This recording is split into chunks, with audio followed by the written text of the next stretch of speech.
Well, thanks for being here.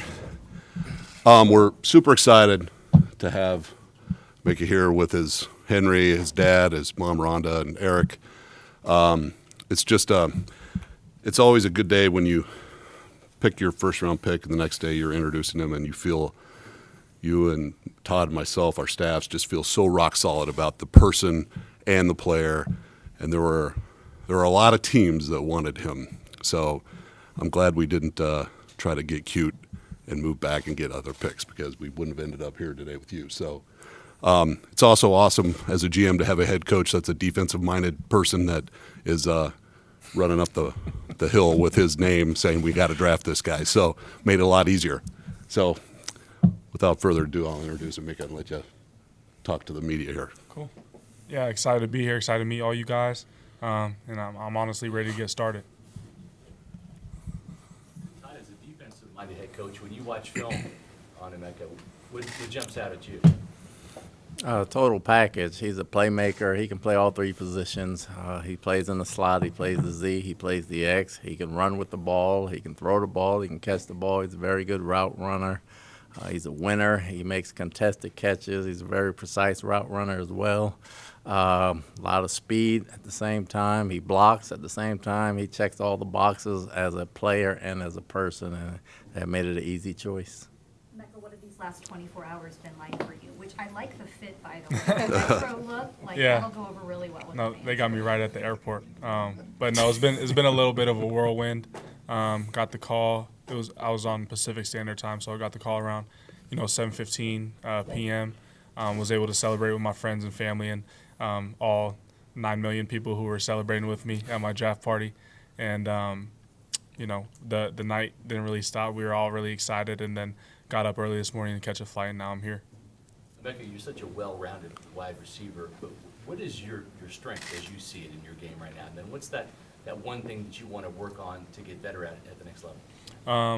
I believe one strength that I've always had, that I've took a lot of pride in, was just ball tracking and catching the ball. I think that there's never been a ball in the air that I felt like was a difficult catch or that I couldn't track. I have an extensive baseball background, so I think that's helped me out a lot, playing center field and stuff like that. So I think ball in the air, I feel very comfortable with it at all angles. So I think that's something I've always been really good at. And then as far as improving myself at the next level, I think that I'm a very good and willing blocker. I think sometimes I have a tendency to either hop or cross over or get overexcited about getting the block. So just having a better base and continue to work and strain in that area. You've been compared to guys like Puka Nacua, Amon Ross St. Brown, and Chris Godwin, of course. What about your game do you feel compares to those players? And how excited are you to be able to learn from Chris Godwin and once you get to finally meet him? Yeah, I think when you think about those players, they're kind of the type of guys who are always open, great route running, high football IQ, very accountable. So I welcome those comparisons. I feel like all three of the people you just named are very, very good football players, and especially just being able to learn from Chris. I know a lot of people have made comparisons with me and him, and now me being here in Tampa. Just the kind of character he has, from what I hear, high IQ, high work ethic. That's something I strive to be in the NFL. I strive to have a career like he's had. So I think being able to learn underneath him, and I'm just excited to be able to establish that relationship. Emeka, there's been several wide receivers from Ohio State over the past couple of years that have thrived in the NFL. So how's it feel to be the next player to kind of carry on that lineage? Yeah, it's amazing. We have a certain standard at Ohio State, especially in the wide receiver room, that we're going to continue to uphold year in and year out. So, it just felt kind of like my duty and my obligation to be able to do what I did throughout my career. And the standard is the same for all the younger guys, and they know what it is. So I wouldn't be surprised if you see a couple breakout years, a couple guys do some amazing things. Obviously, we have a young cat who is doing it at a very high level right now, but we also have some other guys who I think are going to, wow some people in the upcoming years. We heard from Jason on this last night, but Coach Bowles, what was it about him when you had a chance to meet him and get to know him as a person that really sold you? Again, the character of the guy, the character of the man especially, tells you a lot about the player. It's very rare that you have the character and the player match up. There's a lot of good ones in the league right now, but when you meet the rare ones that have both and equally great at both, that tells you all you need to know. And that whether he's an offensive player or a defensive player, that's the kind of guy you want to draft. And me and Jason were on the same page wholeheartedly with this one. What specific character traits? I know Jason talked about his leadership, and you talked a little bit about that last night as well. I know he was part of a very talented receiver room as well at Ohio State, but for you, what in particular about his character stood out? His work ethic, the way he goes about his business. You can tell a person by how he goes about his business, the little things he gets good at, tells you a lot about him off the field as well. And I've seen him a few times off the field here and there that he doesn't know about that I've seen him, but I have seen him. So all that kind of tied into it. Jason does extensive homework on him. The scouts did a heck of a job doing their homework on him, and everybody was on the same page. Who would you say you model your game after? What guys do you watch film of? Who are those type of players that when you want to learn something new or improve what you're already building, you look into their tape, to their game, and say, oh, I can add that in and help me be successful? Yeah, I mean, honestly, there's not a specific person I model my game after. I fell in love with football, yes, but the position of playing wide receiver and the art of it from a very young age. So I was always studying every single receiver. I think that if you're watching film on some of the best in the game, you're kind of naive to think that you can't learn from everyone. So I don't take one specific person and try to take from each of their games. I think that I can learn from everyone who's doing it at a very high level and try to implement parts of their game. So there's not really anybody that I watch that I don't learn from. You mentioned you fell in love with the game earlier. Take me through that. When did you because I know you're multi-sport. I think you played volleyball too a little bit, and baseball was your first love, if I'm not mistaken. But when did you realize football's for me? And then obviously everything came with high school, and then being heavily recruited as a 5-star recruit coming out of college. Yeah, I mean, I think just being super competitive has always been something that I've been really fond of, and from a young age, sports offers you that, and so I continued with it throughout my career when it came to football, baseball, and basketball. I think I started to separate myself even from a very young age, and I was really good at all three sports. Kind of narrowed it down to baseball and football, and I was even considering being dual sport in college and stuff like that. So baseball ended up making its way out of my life by just life's means. It just happened that way, and but I've always had a soft spot in my heart for football. And I remember my first time ever getting on the field. Everyone started playing football in first grade, all my friends and stuff like that, and I didn't necessarily start playing in first grade because I had to convince my parents that the contact wasn't going to be an issue.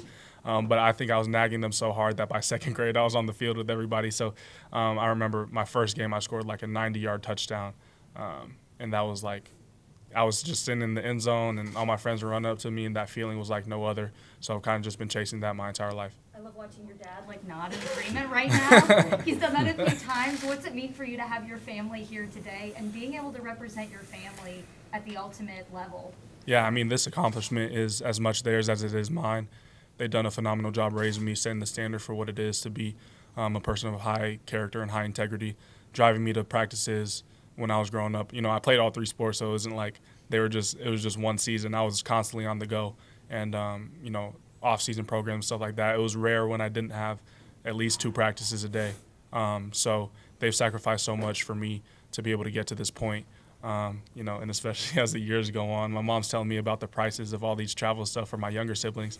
She said it's like, $10,000 for my little sister's volleyball, and it's like, it's just really putting it to perspective for me now, all the things that they've done to help me get to this point. Can you talk about the cerebral part of the game that you enjoy and how you seem to never be satisfied with what you do, and what is it about you that drives you into those details and that you like about it? Well, yeah, I think that one of the most unfortunate things about football is that no one's immune to aging. So I've had to watch some of my favorite players of all time retire, Julio Jones being one of them more recently. But I've always marveled the guys who, no matter how old they got, no matter how much slower they got, they're still getting, wide receivers specifically, they're still getting open, they're still having huge impacts on the game. So I've always sought to see what the difference in their game was, and it always ended up being the IQ for me, understanding route running, leverages, zone coverages, man coverages, all that type of stuff.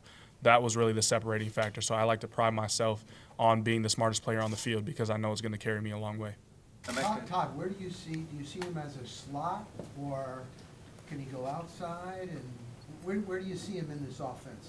He can do all three, and we see him at all three. So he's going to play all three. He's going to learn all three. Like he just said, he prides himself as a football player being the smartest on the field. That allows him to learn all three positions, and, there's enough balls to go around for everybody. Coach Hartline was talking about how self-motivated you are as a person, as a player. He was talking about the first time you got a B and how hard you took it. Just want to ask you why you've always been as driven and as self-motivated as you are. I mean, that's kind of been a question I've been asking myself since I was younger, too. I'm not entirely sure where it comes from. I think there's, a lot of people who have external motivations when it comes to football, whether they come from not the best background or they're trying to provide for their families. My parents have done an amazing job of, making a life for me and my siblings that, we don't really need to do anything extra, but it's always been something internal that I've always wanted for myself. A lot of people have other people motivating them. I like to joke that, sometimes my parents were trying to hold me back because they're like, you've already done 3 practices a day. Do you need to work out tonight? And it was kind of like, I'll look at them like, I have to. Like, it's an obligation I have. So I think that it's always been something that's hardwired in me. I don't know exactly where it comes from, but I would just say I've always been very ambitious. What was the class that the B came in? One more time. What was the class you got the B? Oh shoot! It was pre-calc. Yeah, pre-calc. What's the temperature difference when you stepped off the plane here, huh? Oh yeah, it's different. I grew up in Seattle, Washington, where, it's not freezing, but it doesn't get super hot. And then Ohio, obviously, those winters are, can hit hard. So I've never really played in somewhere with too high of humidity. I played in Florida a couple times growing up, but those were kind of one-offs. It's not something I've spent, multiple years in. So definitely an adjustment that, I'm going to be ready to make. You work with Coach Hartline at Ohio State, now coming to Tampa Bay, the Buccaneers. You're going to work with Brian McClendon, who's also developed some fantastic wide receivers. Mm-hmm. Have you gotten a chance to talk with him yet, and how exciting is it to go from one great coach at Ohio State to another one here? Yeah, I just met with him not too long ago. I've actually known him since I was in high school. He spent a short amount of time in Oregon, and obviously me being from the Pacific Northwest, they were trying to recruit me heavy there. So I've known him for a long time. Didn't end up playing with him in college, but I'm excited to be able to further our relationship here. And I know the great offensive mind that he has and just the knack that he has for coaching wide receivers. So I'm excited to get started. Todd, you actually had Hartline play for you. You were coaching in Miami. How excellent was that to have that resource to reach out to, knowing him and be able to kind of put all the pieces together on not just what you saw on tape, the character, the person, everything like that? No, it was great. He was the first one to text me after we drafted him and telling me how great a guy I got and how great a player I had. And I've been with Brian for quite a while now. We know each other pretty good. And to have that reassurance and him text you right afterwards for a coach that I coached him tells me my age, but having him playing for me and then coaching him and getting confirmation on what kind of work ethic and player he is was refreshing. Definitely a blue band type of night for you, huh? Todd, in the Jason, fall. you mentioned this a little bit yesterday, and if you want to chime in again, you can. But why was it so important? A lot of fans look on the outside saying, hey, top 5 offense, we got to work on the defense. Why was it so important to use that premium pick to get a guy like Emeka, to get a wide receiver in here? Well, we drafted the best player. We were picking at 19. We had the value was so high on the player. There's still more draft to go today and tomorrow. So we got 6 more picks or 5 more picks right now that we got to make to get somebody on defense. So we drafted the best player and a premium, and we drafted an offensive player. And if you can score a lot of points, you're gonna win a lot of games. And we'll take care of the defense in the next couple of days when we have the opportunity. Have kind of been leaving breadcrumbs. Every time you talk to the media, you've mentioned wide receiver.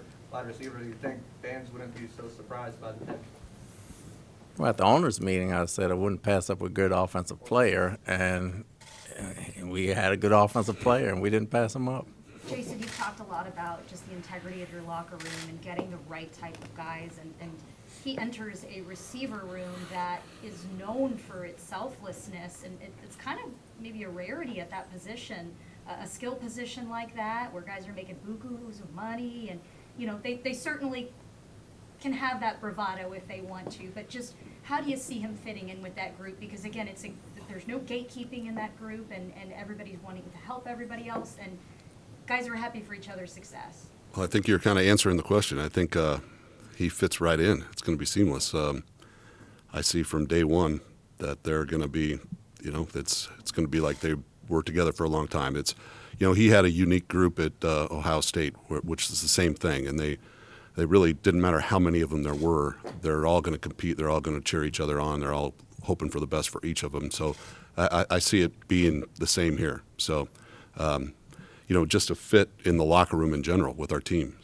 He's going to add to it. So Todd and I want to bring in players, and our staff, Mike, Rob, the whole scouts, players that add to the culture, and he does.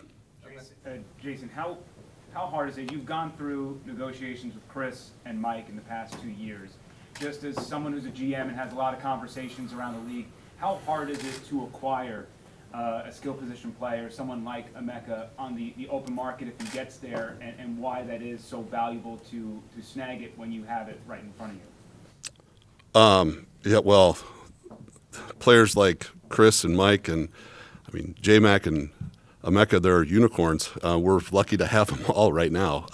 It's very difficult. We're just very fortunate to have them, and very fortunate to be in a position where we were able to get them. So we'll worry about keeping them later, one step at a time. Todd, have you had a chance to talk to Baker at all? I know you texted him, Jason did, said he said something I can't even say, I can only imagine. Have you had a chance to talk to Baker at all? I hadn't talked to him since we drafted Emeka, but I'm sure I'll text him this week. And one more thing, the reaction of your new offensive coordinator, Josh Grizzard, getting this weapon. Oh, he's doing backflips right now. Emeka, you said that you spoke with Baker, you obviously spoke with Brian. I wonder if you have spoke with Jalen, who you said used to play football with 7-on-7s in Washington, and Mike, Chris, or any other wide receivers on the team? Yeah, very briefly, I spoke to Jalen last night. He just shot me a quick text, and I texted him back. He was just congratulating me, and, you know, we're excited to be able to work together. We've always been playing against each other growing up on, you know, rival 7-on-7 teams, but now we get to be teammates, so it's going to be amazing. Didn't really get a chance to reach out to Mike or Chris yet, but I know that's going to come here soon. Does that excite you, the fact that he was able to make such an impact, especially in the second half of the season last year? The final 5 games, he had 7 touchdowns. Was a big reason for this team's success when they lost Chris Godwin. Just what does that do for you, knowing that the opportunity is there for you to be able to make an impact? Yeah, I mean, it excites me, but I wouldn't say it surprises me. He is, you know, a very dynamic athlete. I've watched him, like I said, since we were growing up. He has crazy top-end speed, ball tracking, all of the above. He's a big playmaker. So I think him coming on later in the season is something that, you know, I kind of expected, especially when they called his number when Chris went down. So, you know, knowing that opportunity is there, you know, honestly, whatever my coach is asking me, I'm going to be able to do. So that's really, you know, whatever my job description ends up being, I'm going to do it to the best of my ability. Jason, you're not just making big moves in the draft, you're also in the front office. Made a couple promotions today. Just want to talk about that and, you know, the job they've done to get there. Yeah, we have some, you know, when this is Emeka's day, but we have a lot of people that were worthy of getting promotion. So we'll touch on that later. Okay, thank you. We're going to do a quick